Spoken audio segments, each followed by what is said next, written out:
Noches, profesor. Buenas noches, compañeros. Soy el estudiante Jordi Michel Pérez Carrillo. Soy de la carrera de Ingeniería de Sistemas e Informáticas. Somos del grupo 4 con el tema de electrostática. Y voy a exponer que sería la dedicatoria, la introducción y la justificación. Bien, antes de comenzar, este trabajo de investigación está dedicada principalmente a nuestro docente, quien a través de este transcurso y ciclo de verano se enfocó a enseñarnos los distintos temas, fórmulas, laboratorios, simuladores del curso. También mencionar a los colaboradores que hicieron posible esta investigación, en la cual somos 10 alumnos de distintas carreras de ingeniería y sedes de la Universidad UTP. A través de este trabajo transmitimos los conocimientos que nos dejaron los grandes investigadores de la física y también reflejamos nuestro propio criterio de investigación, ya que emplearemos los conocimientos de ingeniería en alguna entidad. Además, nos desarrollamos en distintas funciones y áreas. Para finalizar, dedicamos el trabajo a nuestras familias y agradecerles por el apoyo que nos brindan día a día para seguir adelante en este proceso de formación y estudio. La introducción. Para el desarrollo de este trabajo de investigación fue de gran importancia tener los conceptos claros de electrostática y sus distintas leyes de la física, tales como la ley de Gauss, la ley de Ohm, entre otras. Además, son fundamentales en la parte electrónica, ya que pueden ser aplicados en distintos circuitos electrónicos, de modo que podamos hallar valores de voltaje o intensidad de corriente. La ejecución de una serie de experimentos de laboratorio donde se logra comprender el valor de comportamiento de la corriente eléctrica, el flujo de electrones por el circuito, la función de la resistencia, la aplicación del voltímetro y del amperímetro. Además de la capacidad como se ejecutaron diferentes series de datos para analizarlas en una función lineal y potencial. Mediante este trabajo de investigación que es referente a un generador electrostático, daremos a conocer los distintos temas y subtemas de este proyecto. Claro, explicados con tablas, fórmulas y gráficos. Todo está aprendido durante el ciclo de estudio.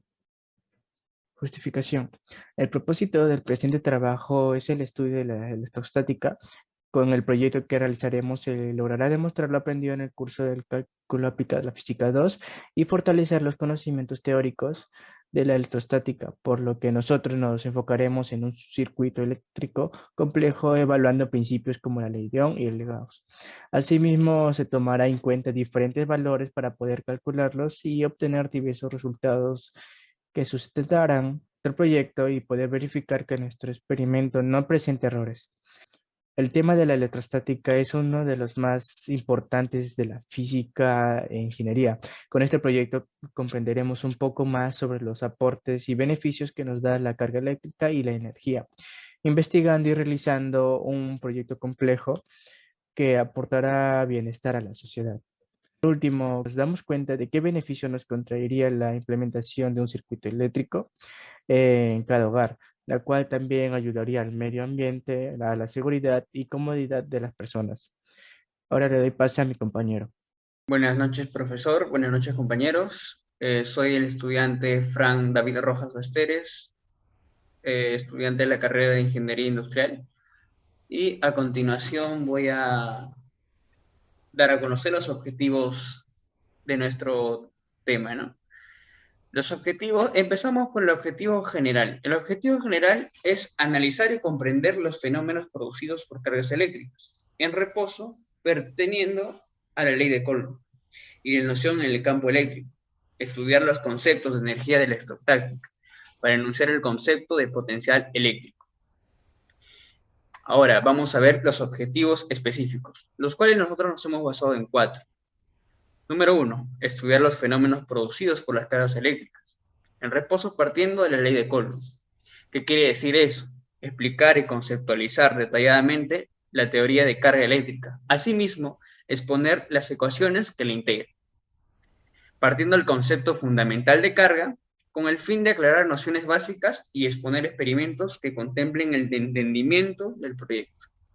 Punto número 2, que consiste en analizar y explicar los campos eléctricos y sus aplicaciones en el mundo real, Como siempre, estamos partiendo de una ley que la cual es la ley de Gauss, para cuantificar la magnitud de los campos eléctricos desde la óptica del cálculo integral. Punto número 3. Dar a conocer mediante un marco teórico y ejercicios desarrollados. Bueno, en este caso podemos explicar cómo se da la aplicación de la fórmula física y para qué sirve el potencial eléctrico. En el punto objetivo número 4 que podemos nosotros considerar también es explicar y distinguir detalladamente las diferencias entre corriente continua y corriente alterna, dándole un enfoque pragmático, ¿no?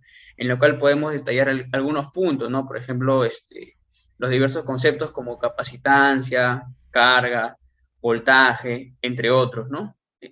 Y a continuación le voy a dar pase para que pueda explicar el marco teórico a mi compañero. Buenas noches, profesor. Buenas noches, compañeros. Mi nombre es Eneida Margot Martínez Sancajima. Estudio la carrera de Ingeniería Industrial. Para esta ocasión voy a exponer la parte de cargas eléctricas. Como primer subtema de electrostática, tenemos que las cargas eléctricas están sujetas por partículas llamadas protones y electrones. El protón posee una carga eléctrica positiva, mientras que el electrón posee cargas eléctricas negativas. También resaltamos que existe una neutralidad de cuerpos, es decir, se cuenta con un número igual de cargas positivas y negativas. Estas cargas pueden ejercer influencias en nuestra vida cotidiana, ¿no? Podemos encontrar objetos alrededor de nuestro entorno, que estos pueden tener tanto cargas positivas como negativas. En la siguiente imagen tenemos dos cuerpos electrizados, uno positivamente y el siguiente negativamente. Para el positivo tenemos ahí un mayor número de protones, que sería cargado de manera positiva, y para el siguiente bloque mayor número de electrones. En el caso de que sería neutro, pues tendrían el mismo número de electrones y el mismo número de protones. Como concepto de las cargas eléctricas, tenemos que para poder comprender el estudio de las cargas eléctricas con el paso de los años, las investigaciones han sido diversas a medida de que se han encontrado diferentes actividades. Para comprender el estudio de las cargas eléctricas debemos poder interpretar de manera correcta los diversos estudios hechos por varios autores que han dedicado años de su vida para poder entender las características, propiedades y los cambios presentes en las cargas eléctricas. Conociendo así también las cualidades presentes de las cargas eléctricas de diferentes objetos, ¿no? Para conocer esas cargas nosotros hacemos uso del electroscopio, para así poder determinar la carga que posee el objeto. Y si este es un objeto electrificado, usamos la ley de Coulomb para hallar la fuerza de interacción de las cargas mediante operaciones, y asimismo el uso de la electrodinámica, que uno de los principales usos es legitimizar las leyes y las teorías usando el estudio de las cargas eléctricas. Para este concepto es muy complejo entender de manera amplia y completa cómo funcionan las cargas eléctricas. Al paso de los años, muchos autores llevan estudiando y logran encontrar y descubrir nuevas fórmulas o leyes de las cuales le dan sentido al funcionamiento de las cargas eléctricas. Estos descubrimientos, estas leyes nos ayudan a entender un poco más cómo se dan, cómo funcionan lo que es las cargas eléctricas. Como vemos aquí en la siguiente imagen, nosotros estamos como que rodeados de todo, los objetos eléctricos, ¿no? Tenemos la energía, los objetos personales que llevamos diariamente, todos requieren de una energía. A continuación le doy paso a mi siguiente compañero. Buenas noches, profesor. Buenas noches, compañeros. Mi nombre es Carmen Alejandra Ramos Chávez, de la carrera de Ingeniería Industrial. Y el día de hoy les voy a explicar un poco más sobre el campo eléctrico y la ley de Gauss. La física. Uno de los cursos más importantes en ingeniería nos presenta autores que nos ayudan en el proceso de aprendizaje del tema. Por eso mismo, Serres y Szymanski sostienen lo siguiente respecto al campo eléctrico y la ley de Gauss. El campo eléctrico es una cantidad vectorial y es la fuerza por unidad de carga que se ejerce sobre una carga de prueba en cualquier punto. El campo eléctrico producido es una carga puntual y está dirigida radialmente alejándose o bien hacia ella.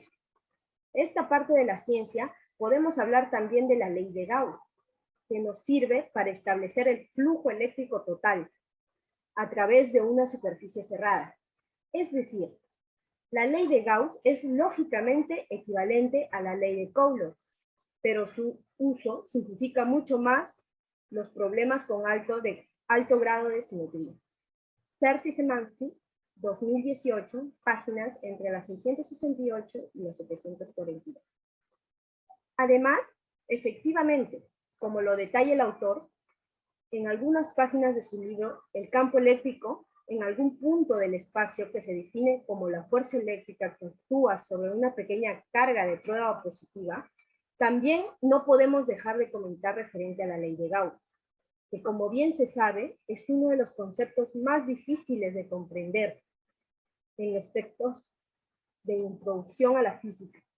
Sin embargo, como se sabe, es muy útil para resolver problemas con un nivel muy alto de simetría. Asimismo, tenemos la ley de Gauss, y para una mejor definición, Serwin sostiene lo siguiente. Su formulación se basa en el hecho de que la fuerza electrostática fundamental entre dos cargas puntuales es una ley inversa del cuadrado. Aun cuando la ley de Gauss es consecuencia de la ley de Coulomb, es mucho más conveniente para cálculos de campos eléctricos de distribuciones de carga altamente simétricas. 1997, página 37. En otras palabras, podemos decir que la ley de Gauss es de suma importancia en cuanto a estudios sobre campos eléctricos, ya que es más completa y por ello nos facilita una mejor comprensión del tema. Asimismo, esta ley nos permite calcular de una manera más eficaz el módulo del campo eléctrico en caso simétrico. Con ello, le doy pase a mi siguiente compañero. Gracias. Buenas noches, profesor. Buenas noches, compañeros. Soy el alumno Piero Jesús Rosas Cóndor, de la carrera Ingeniería Civil de la sede UTP Lima Norte. Bueno, soy del grupo número 4. Hemos elegido el tema de la electrostática. Y a mí me tocó la parte del marco teórico, el subtema de energía potencial eléctrica. Les voy a hablar un poco de concepto. La energía potencial eléctrica es un tipo de energía que resulta de la fuerza de Coulomb y está asociada a la configuración particular de un conjunto de cargas puntuales en un sistema definido. Cuando hablamos de la energía potencial gravitatoria, estudiamos que un cuerpo que se encuentra a determinada altura de la superficie de la Tierra adquiere una determinada cantidad de energía potencial provocada por la acción de la fuerza gravitatoria. De igual forma, un cuerpo cargado que sufre la acción de una fuerza eléctrica adquiere energía potencial electrostática. En física, la energía potencial eléctrica es la energía potencial de un campo electrostático. Esto significa que si se sitúa una carga eléctrica puntual en un punto, Este ejerce una fuerza conservativa sobre cualquier otra carga presente. En este caso, la energía potencial de una carga eléctrica depende del conjunto de cargas que tiene alrededor.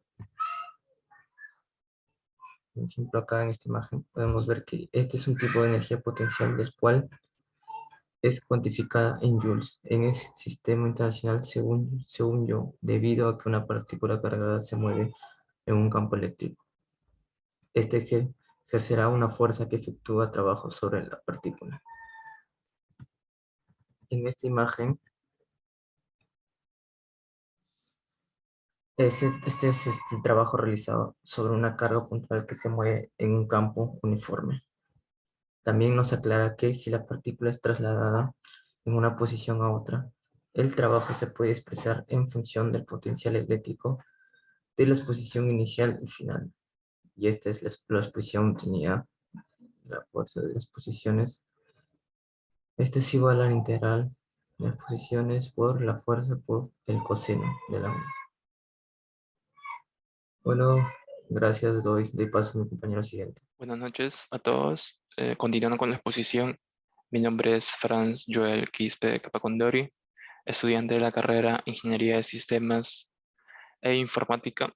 Cortando, bueno, con el tema que me toca el día de hoy es la conservación de la carga eléctrica. Bueno, comenzando ello, damos una pequeña introducción. Jamás se ha observado un caso de alguna creación o destrucción de carga neta.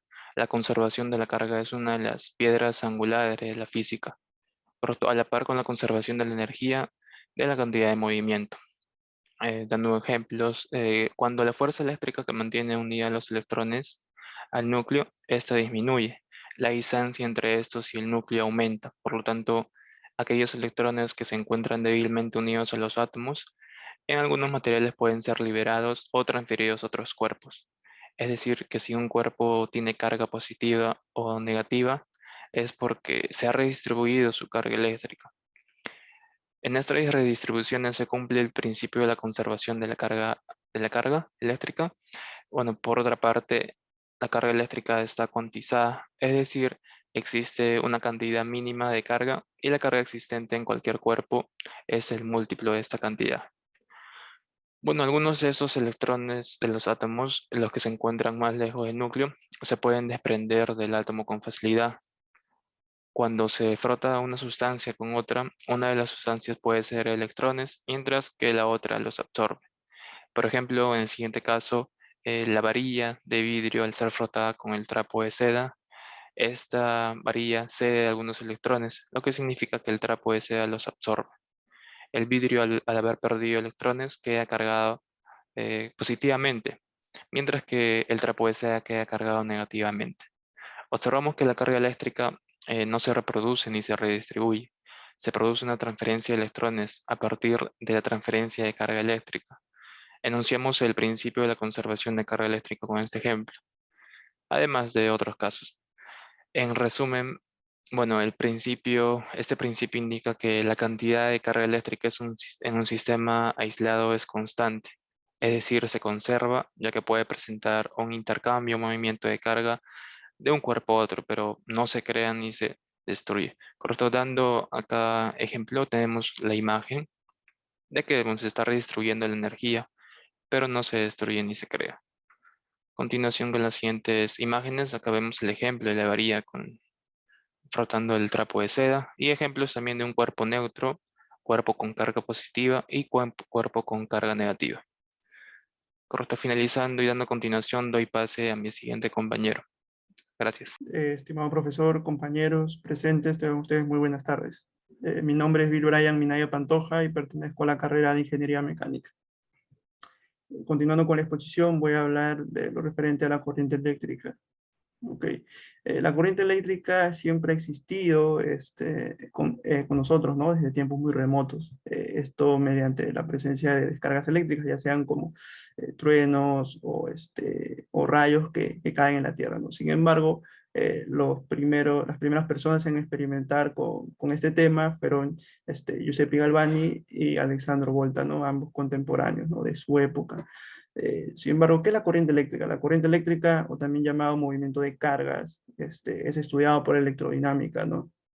La corriente eléctrica es básicamente la transferencia de las cargas por un conductor, ya sea líquido o gaseoso, ¿no? También es sabido que la corriente eléctrica se mide en amperes. Esto significa que un ampere es equivalente a la transferencia de un coulomb sobre un segundo. ¿Ok? También se sabe que un ampere es equivalente a 6.24 trillones, de protones o neutrones que están en transferencia. ¿Ok? Una de las principales leyes que existen en este tema de la corriente eléctrica es la ley de Ohm, ¿no? La ley de Ohm básicamente lo que nos dice es que la caída de tensión expresada en voltios es igual a la resistencia expresada en ohmios por la corriente eléctrica expresada en amperios, ¿no? O amperes. Aunque es una ley bastante simple, pero de suma importancia en este tema. Un componente principal en este tema también es la resistencia, ¿no? Básicamente la resistencia cumple la función de oponerse al paso de la corriente en ciertos circuitos, ¿no? También llamado resistor. La resistencia, ya lo mencioné, se mide en ohmios. Un tema destacable en esto de la resistencia es las leyes de colores, ¿no? Porque como sabemos, el resistor puede tener hasta cuatro barras o líneas de colores, ¿no? Sin embargo, cada línea en este orden, desde la primera hasta la cuarta, tiene un significado. La primera línea significa el primer dígito, la segunda línea el segundo dígito, la tercera línea de colores es un multiplicador, pero desde 0 hasta 100 millones, ¿no? Y la cuarta línea es la tolerancia, ¿no? Puede ser más menos, ¿no? Y todo el cálculo de esta multiplicación es la cantidad, es el equivalente en ohmios que puede oponer de resistencia, ¿no? Es el equivalente en ohmios del resistor. Ok.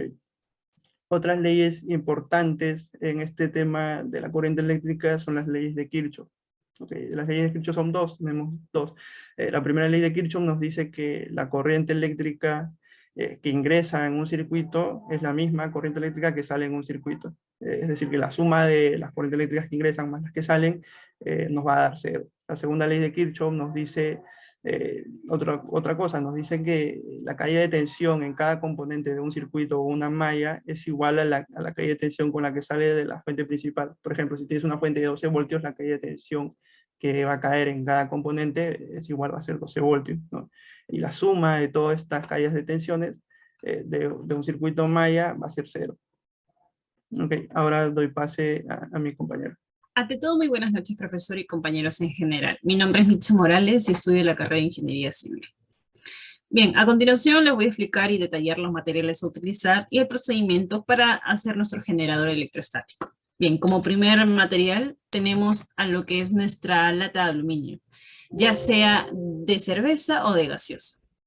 También vamos a contar con lo que es nuestra cinta de aluminio, un tubo de plástico transparente, tiras de papel higiénico, alambres de cobre, cables eléctricos, barra de silicona, una pistola de calor, clavos, una moneda, un motor de 12 voltios, una cinta de teflón, una batería de 12 voltios, una base de plástico, un tornillo de metal, un tubo acrílico, una cinta scotch, una cinta aislante y lo que es una antena de aluminio, ¿no? Que podemos tener de repente en nuestro televisor. Bien, todos estos materiales que he mencionado lo podemos conseguir en casita o quizás también en una ferretería. Bien, como primer punto tenemos que contar con nuestra mesa de trabajo, un ambiente de trabajo libre y ordenado para poder así generar lo que es, empezar con lo que es nuestro experimento. Bien, tenemos que contar con la lata. Que tenemos que hacer es forrarla completamente, pero antes de esto, la lata debe estar limpia. Bien, ya sea, podemos forrarla ya sea con papel de aluminio o con cinta de aluminio, que en este caso nosotros estamos utilizando. Bien, contaremos con 6 tiras de papel higiénico, que lo vamos a pegar alrededor de la lata, por la parte posterior, bien, equitativamente.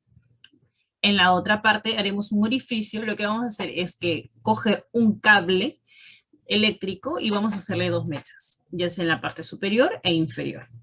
En la parte superior del cable lo que vamos a hacer es adherir con la lata para que haga un contacto. Entonces lo que vamos a hacer es coger la silicona y la vamos a pegar para que haga el contacto. Bien, en la otra mecha posterior del cable eléctrico vamos a coger un alambre de cobre. ¿Qué vamos a hacer con este alambre de cobre? Vamos a hacerle 3 patitas, bien, y vamos a unirle con el cable eléctrico. Posterior a eso, vamos a coger lo que es la antena y le vamos a cortar un pedazo, ¿no? Que tenga la medida exacta de nuestro tubo a utilizar, que es el tubo transparente que por el momento estamos utilizando. Bien. Ahora, lo que vamos a hacer con esta antena, una vez que la tengamos cortada, vamos a forrarla con lo que es aluminio o papel aluminio, si en este caso tuvieras. Bien, vamos a forrarla y con el tubo transparente vamos a hacerle 2 orificios, en la parte superior e inferior. En la parte superior del tubo, ya una vez que tengamos forrado la pequeña antena, bien, lo vamos a colocar. Como ves en la imagen, vamos a forrar y formar 2 tornillos, uno en la parte superior y uno en la parte inferior. En la parte inferior del tubo lo vamos a hacer con el tubo acrílico, que vamos a pegar con el motor y junto con un tornillito en el otro extremo. Bien, una vez que hagamos esto, vamos a agarrar nuestro cable eléctrico y le vamos a hacer lo que es una mechita para que pueda adherir al tubito. Bien, ahora vamos a coger también lo que es una cinta aislante y vamos a colocar la moneda. La moneda nos va a ayudar al momento de que introduzcamos lo que es la cinta aislante para que pegue con el tubito inferior. Entonces el peso de la moneda lo que va a hacer es ayudarnos, ¿bien? Para que no se pegue la cinta aislante de repente a los costados o al medio, ¿bien? Entonces vamos a darle toda una vuelta. Ahora, vamos a utilizar nuestro cable eléctrico en nuestro soporte, ¿no? En nuestra base de soporte de plástico, y le vamos a hacer un pequeño orificio para que ingrese el cable eléctrico. Bien, una vez que ingrese el cable eléctrico, lo que vamos a hacer a un costado es hacer un orificio para tener nuestro tornillito. Bien, ese tornillito le vamos a hacer una pequeña colita de chancho, porque primero tenemos que el cable eléctrico, tenemos que hacer una mechita para formar una colita de chancho para poder para que pueda adherir con el tornillo, ¿no? Que esto nos va a servir como un pozo tierra. Bien, en nuestro motor lo que vamos a hacer es tener 2 cables eléctricos para poder adherirlo a nuestra batería de 12 voltios. Bien, lo que vamos a hacer es hacer la conexión con nuestra batería para que el generador eléctrico, con la ayuda también de la batería, pueda dar así la función de nuestro experimento. Bien, entonces una vez encendido, ya generaremos nuestro generador electrostático, ¿no? Que como vemos en la imagen, una vez que ya está conectado, nuestras tiras de papel higiénico empiezan a elevarse. Bien, eso es todo. Muchas gracias, profesor. Buenas noches, profesor. Buenas noches, compañeros. Mi nombre es Nicef Milagros Romero Trujillo. Curso la carrera de Ingeniería Civil. Y el día de hoy voy a hablarles sobre los cálculos y resultados presentes en nuestro experimento. Para cumplir nuestros objetivos, tanto principal como secundarios, hemos decidido plantear 3 ecuaciones que nos van a permitir hallar diversos resultados. Por esto, las ecuaciones expuestas van a seguir la ley de Coulomb y campos eléctricos, que nos dice que cargas eléctricas de la misma naturaleza, es decir, del mismo signo, se repelen, y las de naturaleza diferente, es decir, signo diferente, se atraen. Comencemos con la primera ecuación planteada, que nos viene a decir que la fuerza es igual a la constante por carga 1 y carga 2. Es todo esto sobre R al cuadrado, que viene a ser el radio. En la segunda ecuación planteada, nos dice que el campo eléctrico, que va a estar expresado en Newton sobre Coulomb, es igual a la constante por la carga sobre el radio al cuadrado.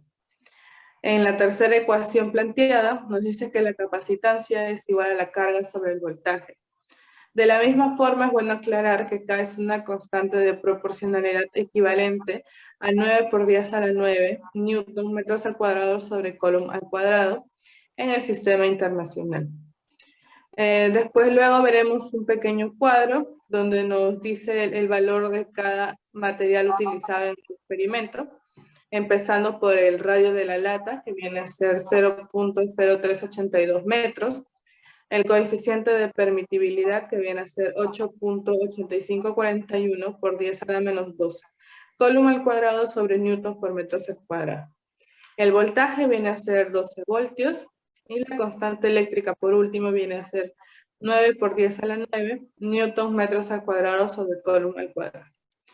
Empecemos a calcular la intensidad de la corriente, que nos dice que el voltaje es igual a la carga sobre 4pi por el coeficiente de permitibilidad. Despejando Q, nos sale que voltaje es igual a 4pi por el coeficiente de permitibilidad por R. Q nos viene a dar 12 por 4pi por 8,8541 por 10 a la menos 12 por 0.0382. La corriente eléctrica calculada a base de los datos registrados en un estado inicial es de 5.10 por 10 a la menos 11 coulomb. El cálculo del campo eléctrico nos dice que es igual a la constante por la carga sobre el radio al cuadrado. La constante viene a ser 9 por 10 a la 9, la carga 5.10 por 10 a la menos 11, todo esto sobre 0.0382 al cuadrado, que viene a ser el radio al cuadrado. Se concluye que en el campo eléctrico representado matemáticamente como el coeficiente, la constante de permitida y la carga sobre la distancia al cuadrado, nos da una fuerza aproximada de 3.08379 por 10 al cubo newton sobre coulomb. Por último, para calcular la capacitancia, nos dice que es la carga sobre el voltaje. Reemplazando estos valores, la capacitancia viene a ser igual a 5.10 por 10 a la menos 11 sobre 12, que viene a ser el voltaje. La capacitancia eléctrica mide la amplitud de un capacitador que puede almacenar grandes cantidades de electricidad. Por ello, si la capacitancia es grande, por ende la carga es mucho mayor al voltaje, dando como resultado en este ejemplo que la capacitancia viene a ser 4.25 por 10 a la menos 12 farad. Gracias, y ahora le doy pase a mi compañero. Buenas noches, profesor. Buenas noches, compañeros. Mi nombre es Luis Mendoza Cóndor. Soy de la carrera de Ingeniería Mecánica. En esta oportunidad me toca exponer la situación problemática de nuestro proyecto electrostática. Vamos a explicar un ejercicio de cargas eléctricas que dice lo siguiente: dos cargas puntuales, K1 80 microcoulomb y carga 2 de 120 microcoulomb, se encuentran encima de una recta separados por 120 centímetros. Determinar la distancia a partir de la carga 1, donde el campo eléctrico es nulo. Podemos observar la imagen que tenemos en pantalla, ¿no? Por teoría sabemos que las cargas iguales, en este caso positivas, se repelen, y las cargas opuestas, que serían positivo y negativo, se atraen. En este caso, ambas son positivas. Entonces, la carga eléctrica F1 y la carga eléctrica F2, una va para la derecha y una va hacia la izquierda. Entonces, desde el punto P hacia la carga 1, vamos a llamarlo X.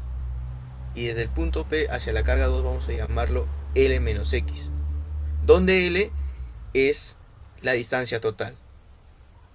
Tenemos los siguientes datos, ¿no? Carga 1, 80 microcoulomb, carga 2, 120 microcoulomb. Y la distancia, en el problema lo tenemos en centímetros, vamos a pasarlo a metros, que sería 1.2 metros. Vamos a utilizar la sumatoria en el campo eléctrico. En este caso, haciendo un diagrama de cuerpo libre, vamos a aplicarlo en el eje X, donde sabemos que la carga eléctrica 1 menos la carga eléctrica 2 es igual a 0. ¿Por qué 0? Porque nos pide en el punto nulo, y en el punto nulo es 0. Entonces sabemos que la carga 1 con la carga 2 son iguales. Planteamos la ecuación, ¿no? Con la constante K por la carga 1 dividido entre la distancia, que sería X en este caso, ¿no? Al cuadrado, es igual a la constante de Coulomb por la carga 2 sobre la distancia, que en este caso sería L menos X al cuadrado, ¿no? Vamos a aplicar raíz cuadrada a ambos para poder eliminar la elevación al cuadrado, ¿no? seguimos planteando la ecuación. Nos dice que L menos X sobre X es igual a la raíz cuadrada de la carga 2 entre la carga 1. Factorizamos X, vamos a factorizar X, pero antes de factorizar vamos a despejar X. Despejamos X, donde nos dice que L menos X es igual a X por la raíz cuadrada de la carga 2 entre la carga 1. Entonces, nos dice que L es igual a X más X por la carga 2 entre la carga 1. Vamos a factorizar X, donde la longitud es igual a X por 1 más la raíz cuadrada de la carga 2 entre la carga 1. Entonces así obtenemos la ecuación general, donde nos dice que X es igual a la longitud entre 1 más la raíz cuadrada de la carga 2 entre la carga 1. Entonces ahí ponemos valores, ¿no? Longitud es 1.2 metros sobre 1 más 120 por 10 a la menos 6 sobre 80 por 10 a la menos 6. Todo eso a la raíz cuadrada. 10 a la menos 6 es la unidad de micro, ¿no? Calculamos y nos sale que la distancia desde el punto nulo hacia la carga 1 es 0,539 metros. Esta es la respuesta a nuestro problema. Espero que lo hayan entendido. Espero las preguntas. Y a continuación doy pase a mi compañero siguiente. Gracias. Bueno, continuando con la exposición y ya para culminar, vamos a presentar las conclusiones y recomendaciones de nuestro proyecto. Las conclusiones. Mediante el experimento planteado de líneas arriba por mis compañeros que lo expusieron, se logró analizar y comprender los fenómenos producidos por las cargas eléctricas en reposo, partiendo desde la ley de Coulomb y de las nociones de campo eléctrico. Todo esto pertenecientes al tema principal de la electrostática. Haciendo uso del generador eléctrico de Van der Graaf, se puede estudiar los fenómenos producidos por las cargas eléctricas, explicar y conceptualizar detalladamente los fenómenos producidos por las cargas. En este caso, el campo eléctrico hallado es de 3.089 por 10 a la 3, mientras que la capacitancia obtenida es de 4.25 por 10 a la menos 12. Además, también se logró dar a conocer mediante un ejercicio explicativo desarrollado la distancia a la cual el campo eléctrico entre las cargas es nulo. En esta ocasión es de 0.66 metros. De igual forma, también planteamos las siguientes recomendaciones. Si bien es cierto, el experimento se planteó con materiales caseros y pequeños, en tal sentido los resultados que se obtienen son relativamente pequeños, por lo cual se recomienda reemplazar estos materiales por componentes más sofisticados, como por ejemplo las latas se pueden reemplazar por una esfera metálica de mayor tamaño. De esta manera tenemos se podría tener resultados más grandes y más sofisticados, como ya mencionamos. Con el experimento también se buscó dar a conocer la interacción entre las cargas eléctricas y de potencial. De llevarse esto a gran escala, se recomienda trabajar siguiendo los lineamientos de seguridad correspondientes, así como también cumplir las normativas vigentes de la industria, hacer uso de componentes y equipos estandarizados y de calidad. Okay. Se recomienda también, para validar y ampliar los datos obtenidos en el presente documento, se recomienda obtener datos de otros equipos que puedan aplicar los mismos teoremas, así como también investigar casos similares aplicados en la actualidad y en la industria, pues, ¿no? Sobre todo para reducir el margen de error obtenido en los valores hallados de manera práctica. Siempre se recomienda hacer las comprobaciones de las ecuaciones de manera teórica. Bueno, eso sería todo. Muchas gracias.